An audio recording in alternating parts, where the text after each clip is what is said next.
Hey, hey, family. This is the Veterans Day Navy stories, Storytime chat that I promised you. Let's just jump right into it. First of all, happy Veterans Day to all those that have served this great country of ours, and I appreciate your service. Thank you for your service and your dedication to this country. I'm privileged to have served in the United States Navy. My son served in the United States Air Force. My daughter currently serves in the United States Air Force, and I have another daughter who is on her way in to the United States Air Force. So we are a proud military family, and I've got a few stories that I'd like to be able to share with you guys on today. First, before I get into the story itself, there was somebody I met on today, and I just want to say it was a pleasure meeting you. Thank you for inspiring me and encouraging me by telling me how much this channel is encouraging you. So once again, all right, just want to say hi and thank you for sharing that with me. All right, let's get kind of get into it a little bit. Drinking my little Crush pineapple soda. How did I get in the Navy? First, let's just start with how I got into the Navy, because I was not intending to go. Matter of fact, I'm the first one that in my family that I know that entered in, and how it happened was purely out of chance. I graduated out of high school as an honor roll student, but my mother, we didn't know anything about how to get to college. We didn't have money for college. I just assumed you had to have all this money, and I knew my mother didn't have a lot of money, and the guidance counselors didn't do too much counseling. So if sometimes even though we were smart and we had the grades and everything, we didn't have any direction and anyone to really tell us how to make that take that next step.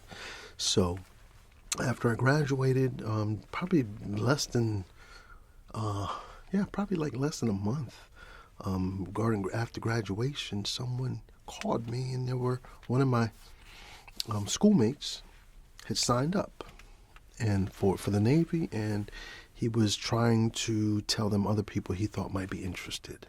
So he put my name down. I had no interest at all. I just knew life. I wanted to have some sort of goals. I wanted to kind of rise up out of my current situation. And so I said I got a phone call, and from the Navy. He said, "Look, what are you doing with yourself?" I said, "Nothing really right now. I don't know what I'm going to do next." I said, "I want to go to school. I wanted to go to the Culinary Institute of America, and then there was also another school the restaurant school in Philadelphia that I was trying to get into at the time." So the guy said, "Well, look, we can send you to those same schools."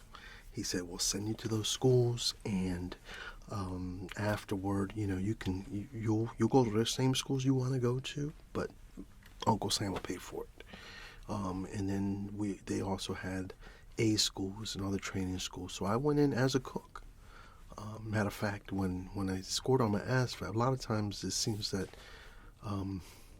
people that I guess go into the cooking profession usually are first trying to be military soldiers or sailors first, and they're just trying to find a way to get in. And so sometimes the cook, you don't have to score as high on the not on the ASVAB. So a lot of people kind of go in that way, that and some other jobs and stuff like that. You don't really need high ASVAB scores to do so. So when I took my ASVAB, I scored pretty well on it, and I'm telling the guy, I want to be a cook. I don't care what jobs you have available for me. I want to be a cook. And he's trying to talk me out of being a cook. He's like, "No, cookers are jobs people go into because they didn't score high enough." I said, "No, that's exactly what I want." And that's what I did. And I'll tell you what, it was probably one of the most fulfilling jobs I've ever had in my life. And there were a lot of benefits to being a cook on a ship. You know, because I got preferential treat. You talking about VIP status? I'm telling you, the cooks. If you're a cook in the military, you understand exactly what I'm talking about. So, like they say, you know, the way to a person is through their stomach. And I'll tell you what, you know, one of the things that I used to do a lot, people would come. I had the privilege of being able a lot of times to be night shift.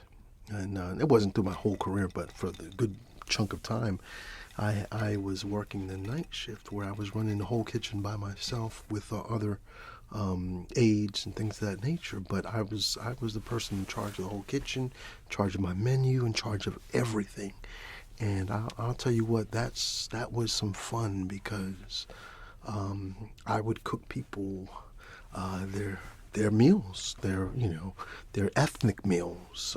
I'd cook some Hispanic food and some Indian food and things of that nature that wasn't on a regular menu.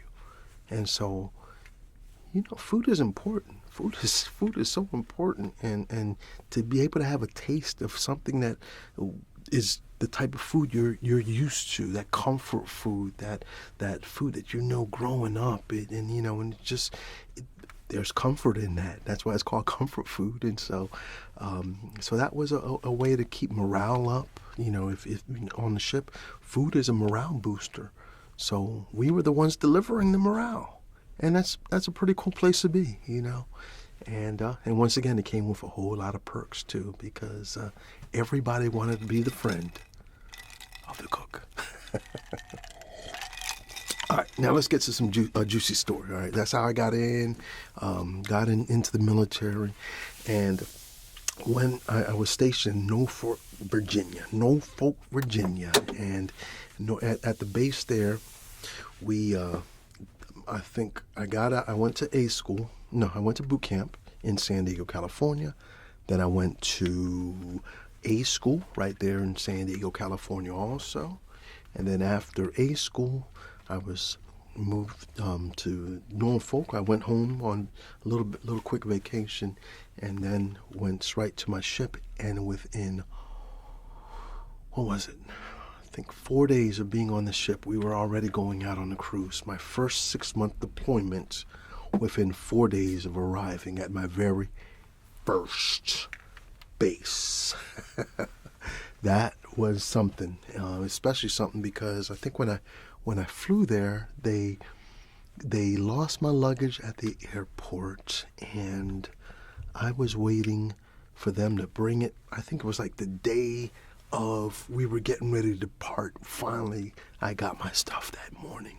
It was like so close, or I was gonna have to buy a whole bunch of new stuff or get a bunch of new stuff. So, but okay. So here's a little funny story, right?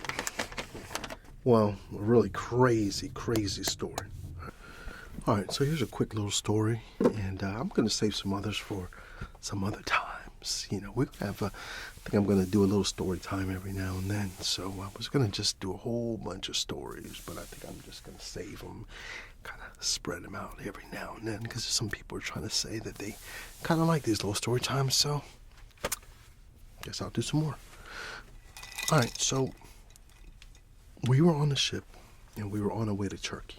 Now, in Turkey, there is a place, one of the things that they do before we ever hit port in another country is first you get a kind of a lay of the land. You know, here are the places you can go, here are the places you shouldn't go, here are the customs, here are maybe some things you need to know, some mannerisms, things of that nature. You know, sometimes here in America that means hello. In other places it could mean something completely different, right? You know, and so you just have to learn to kind of get a little lay of the land.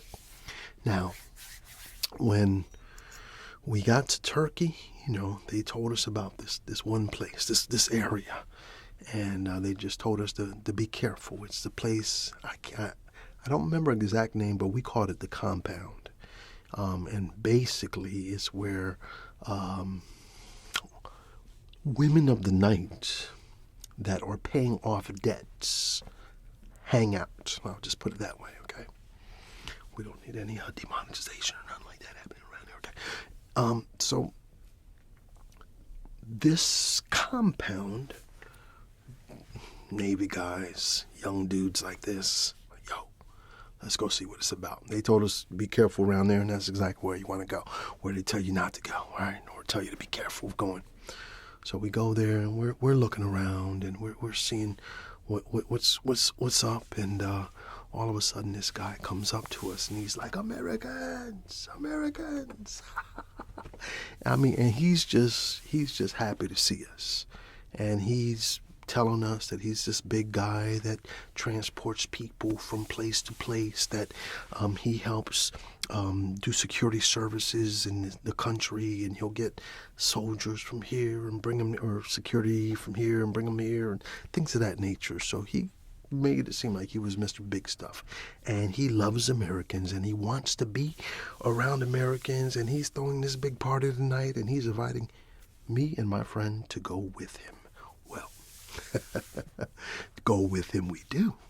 And I'm telling you, I'll just say it right now, we had a good time. We were at some place, a nice, beautiful restaurant. We're eating, we're drinking, we're laughing, we're talking, we're getting to know each other in a sense. And but I just keep seeing that he keeps sending more drinks and sending more drinks and sending more drinks. And, you know, at that time I was indulging in those drinks. I mean, and my friend was indulging in those drinks, and this guy was making it seem like he was Mr. Big Stuff and giving us all of this wonderful stuff for free. And all of a sudden, we left. He told us while we were sitting here, he said, look, we don't have to pay for anything. Everybody knows me around here. In our eyes, he was trying to build himself up as the man, like the man. And so we left, and he never paid that we saw. He did take a bathroom break, so I suspect he went and paid the little bill while he was at the bathroom. And then we left, no problems. And we're thinking we are rolling with someone, with one of those high rollers, you know. So we go to another, I guess it was like a little club restaurant mix thing, and so now we're inside there, and pretty much the same thing. We're drinking, we're eating, and then we move on to the next place. This is where it starts getting a little weird. My friend's like, oh, what's going on with this? I thought you said we were going to go have a party. There's a big party. You're going to have girls. You're going to have friends. We were going to have a good time. We were going to have... What are we doing in these little places? Why we keep... Oh, he said he was waiting. There was a certain time everything was happening, and it was going to be at 7, and, you know, that's when we leave, and things of that nature. So we just kind of roll with him. He's been taking care of us so far. So then we get to the last stop. This little restaurant. No, it's not even a restaurant. It was a straight up lounge. It was a lounge. But they did have this great big fruit display that they brought to us. So they did have food there, and this fruit salad, carved watermelon, all this kind of stuff. And it was matter of fact, this was probably the best place we had. I mean, as far as being somewhere, the atmosphere was nice. It was small, quaint, but really, really fun. Really fun. You had that music that... I don't know what I was dancing to, but it was that Arabian music was going on, and I was having a good little time until my friend pulls him outside to talk away from me, and I'm like, this is kind of strange. So my friend comes back. I don't know what happened. I don't really even ask, but the guy's ordering more drinks, and my friend he says something. He goes, when are we going to this party? I mean, now he's got a little attitude with him too. When we go to this party, you said da da da da. So he's starting to pick up on something. I'm still look. I was out on the floor. I was just having. I danced a little salsa, and that's not salsa. I don't know what they call their music, but that I was salsa into that. I mean, merengue and all that kind of stuff.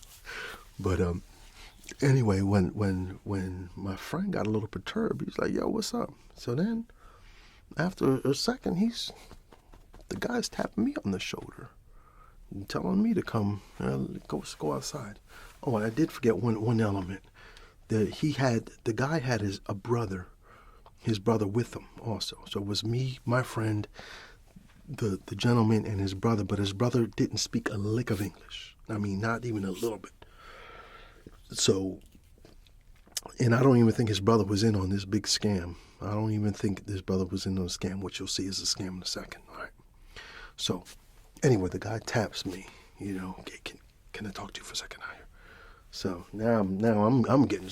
I've been suspicious already by now, but now I know I'm getting ready to get it. Like, what's going on here? So he goes, "Hey, like I told you, I everybody knows me here. But these guys don't know me. They don't know me, and I told them, and da. Can you give me some, a few dollars so we can pay this bill, and I'll give it back to you when we get to my apartment or my place." And so I'm gonna tell you the truth. I only had like $20 of their money in my pocket. So if he thought he was scamming me, he got scammed, because I know as much food and drinks as I drank, I know I have more than $20 worth. So he got the wrong one on that one. But you see, my friend gave him a little bit more. Oh, maybe a lot more than I did. And so my friend's a little upset, and he's started kind of mouthing off a little bit, and the guy goes, "Okay, let's go. Let's go then. Let's go." So we leave, and now we're thinking, all right, we're going back to his place now for a few purposes. We're going to have a party. There are going to be people, and now he's going to also get paid. All right? Party people and paid. Pay me my money back. And all of a sudden we start walking, and I was walking with his brother that doesn't speak much English, and we were still trying to communicate, as much as you can with someone who doesn't speak your language and you don't speak theirs. So, so I was walking with his brother, the one that doesn't speak English, and my friend and the main scammer were out front. So we're walking in night street of Turkey, and then we get to this place, and they're walking ahead of us, and all I hear is screaming. And I'm looking like, what's going on? So we rush up a little bit to them, and I'm like, what's going on? He goes, "Yo, this guy took my money. He got my money, and he's telling me he's gonna pay us when we get to the house." I was like, yeah. He told me the same thing. He said, yeah.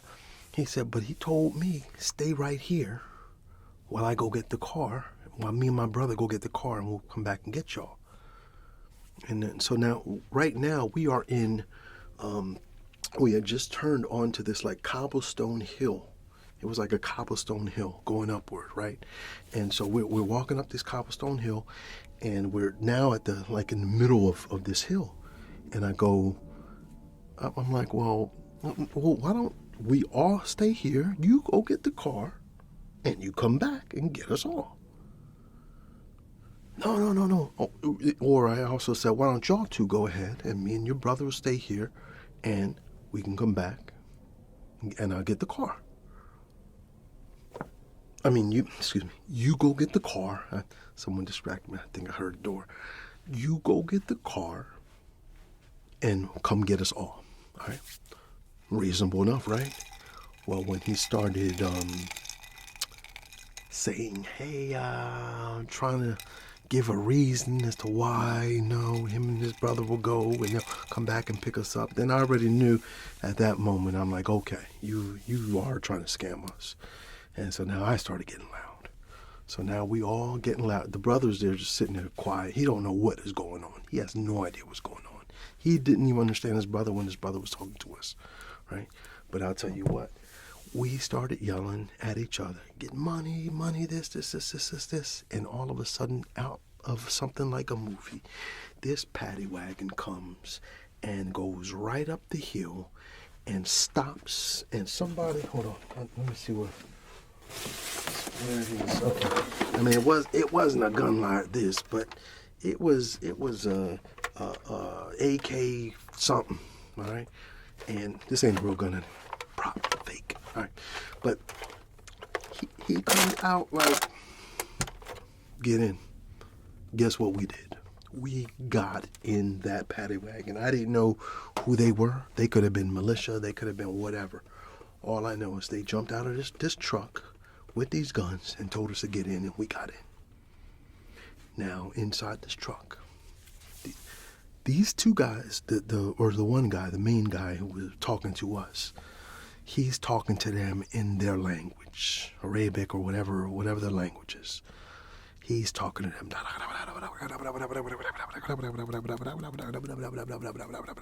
And then all of a sudden, we're like, hey, he told us he was going to take us to a party. He took our money. Like, we're trying to do our best. And not one of those officers spoke English. Not one.